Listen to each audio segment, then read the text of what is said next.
सोलापूर विधान परिषद निवडणुकीच्या पार्श्वभूमीवर भाजप महायुतीचे उमेदवार राजाभाऊ राऊत यांना आणखी एक मोठा राजकीय आधार मिळाला आहे। वैराग येथील प्रमुख नेते निरंजन भूमकर यांनी वैराग नगर परिषदेतील तब्बल 15 नगरसेवकांसह राजाभाऊ राऊत यांना जाहीर पाठिंबा दिलाय। सोलापूर जिल्ह्याचे पालकमंत्री जयकुमार गोरे यांच्या उपस्थितीत हा पाठिंबा जाहीर करण्यात आलाय। त्यामुळे विधान परिषद निवडणुकीच्या रणधुमाळीत महायुतीच्या गोटात उत्साहाचं वातावरण निर्माण झालेलं आहे। यावेळी बोलताना उपस्थित मान्यवरांनी महायुतीचे उमेदवार राजाभाऊ राऊत यांच्या विजयासाठी सर्वांनी एकजुटीनं काम करण्याचा निर्धार केलाय।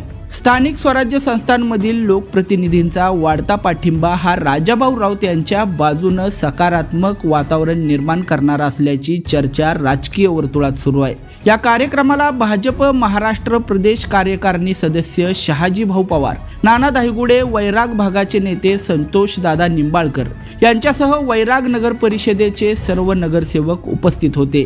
विधान परिषद निवडणुकीत दिवसेंदिवस राजकीय घडामोडींना वेग येत असून विविध भागातील लोकप्रतिनिधी आपली भूमिका स्पष्ट करतायत। अशातच वैरागमधील 15 नगरसेवकांनी दिलेला पाठिंबा हा महायुतीसाठी महत्त्वाचा मानला जातोय। त्यामुळे आगामी निवडणुकीत राजाभाऊ राऊत यांची बाजू आणखी मजबूत झाल्याचं बोललं जातंय।